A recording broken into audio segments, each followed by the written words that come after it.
السلام عليكم ورحمة الله وبركاته. ازيكم يا حبايب قلبي؟ عاملين ايه؟ اللهم صل وسلم وبارك على محمد وعلى اله وصحبه وسلم. النهارده بقى ايه، هاخدكم معايا كده يوم عند بيت جدي والعيلة ولمة العيلة، وكنا بقى بنعمل محشي وكده. هاخدكم معايا واوريكم. يلا نسمي الله ونبدأ الفيديو بتاعنا. هنا كده كانت مرات خالي بتوضب الكرنب، وانا كنت بغسل الفراخ زي ما انتم شايفين كده. كل واحد فينا كان بيعمل حاجة، بقى انا بعمل حاجة، مرات خالي واختي وخالتي كلنا كنا بنساعد بعض، او زي ما انتوا شايفين كده.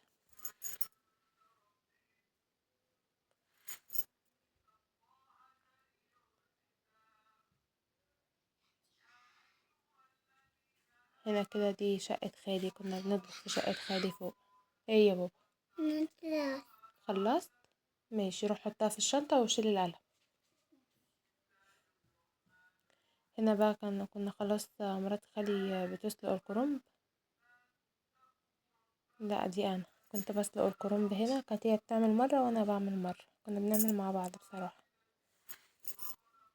اهو زي ما انتوا شايفين كده خلصنا كل اللي معانا. وهنا مرات خالي كانت بتعمل الطماطم عشان تسبيكة المحشي، ودي اختي بقى كانت بتخرط السبانخ كده. من سبانخ ومحشي وفراخ وملوخية. هنا انا رحت عشان اكمل الطماطم. هنا بقى خلاص كنت حطيت سمنة على زيت في الحلة، وجبت بصلاية كبيرة او بصلتين وحطيتهم كده بقلب فيهم. كنت وريكم كوباية النسكافيه بتاعتي،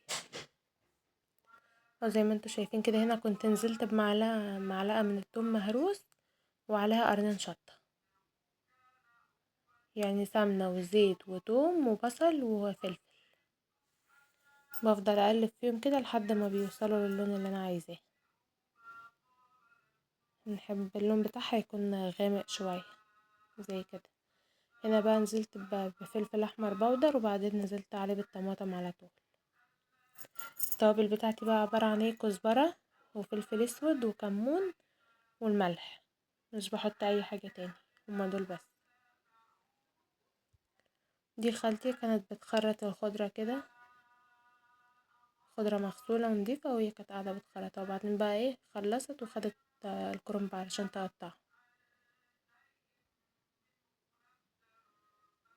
هنا بقى إيه، قلنا نعمل تتبيلة الفراخ ونحطها ايه تتشوي في الفرن مع نفسها، يعني عقبال ما احنا نخلص. التتبيلة دي عبارة عن ايه، حطيت طماطم وبصل وثوم وخل وليمونة وكمون وفلفل اسود وتوابل شوي وشوية من السكر صغيرين كده، وبعدين بقدونس وايه تاني، اللهم صل على سيدنا محمد، وبعدين بقدونس ورقتين نعناع وشوية لبن. هنا بقى كنت بحط التتبيلة في الفراخ وبعدين هحطها في الفرن كده زي كده. كده خلاص خلصت، اروح بقى احطها في الفرن مع نفسها عقبال ما احنا نخلص. هنا التسبيكة بتاعة المحشي كانت استوت خلاص. بنشيل معلقتين على جنب علشان بيحطوها على الشوربة. هنا بقى كنت نزلت بالرز وبعدين الخضرة، بفضل اقلب فيهم كده لحد ما كله يبقى زي في قلب بعضه.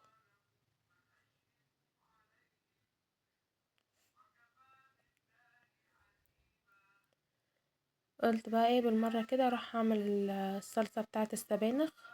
نزلت برضو بسمنة وزيت وبعدين عليهم بالبصلاية والطماطم، بسيبها بقى لحد ما تتسبك وبعدين ارجع لها تاني. هنا بقى اختي كانت قاعدة بتحشي البتنجان.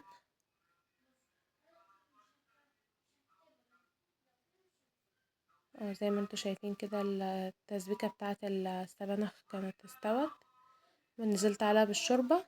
وبعدين حطيت سبانخ وشبت. بنحط على السبانخ ربطة من الشبت، معلقة من الرز كده، وبعدين بحط لها برضو كزبرة وفلفل اسود وكمون، بس ما بحطلهاش اي حاجة تاني. الملح بقى في الاخر عشان السبانخ بتكون مالحة.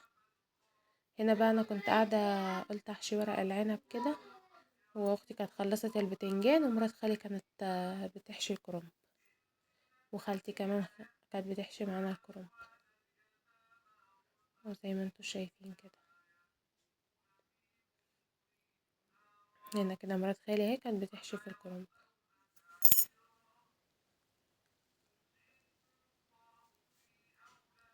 خلصت يا سفيان؟ طب يلا، طب خلص. انا كده ايه، خلاص كده كنت خلصت ورق العنب، وهنا مرات خالي وبعدين بقى دخلت علشان ازود البتنجان وورق العنب. هنا السبانخ كانت طابت خلاص، ظبطت الملح بتاعها وطفيت عليها. ده المحشي كده بعد ما خلصناه وزودته. خلاص بقى اسيبه كده يطيب مع نفسه، واروح اعمل لنا الملوخيه. الملوخيه كده.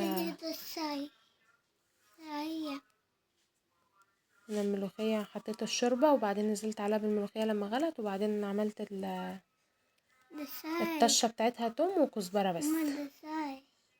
خلاص بقى هنا خلصنا. عايز ثواني اما اخلص. طيب هنا بقى كده بعد ما خلصنا، ما تنسوش تصلوا على النبي وتكتبوا لي كومنت حلو تقولوا لي اكتر حاجه عجبتكم في الفيديو، واعملوا لايك ودوسوا على كلمه اشتراك وفعلوا زر الجرس ودوسوا على كلمه الكل عشان كل ما انزل فيديو تتفرجوا عليه. هنا بقى كنت خلاص كده بجهز الاكل. الملوخيه اهي.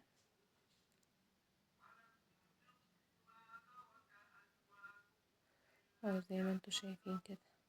هنا بقى العيال كانوا جعانين فكانوا قاعدين مستنيين.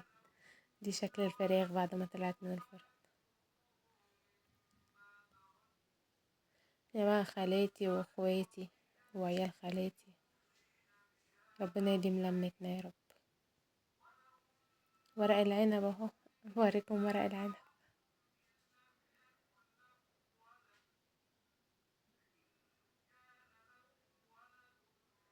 يلا اشوفكم في فيديو جديد. باي.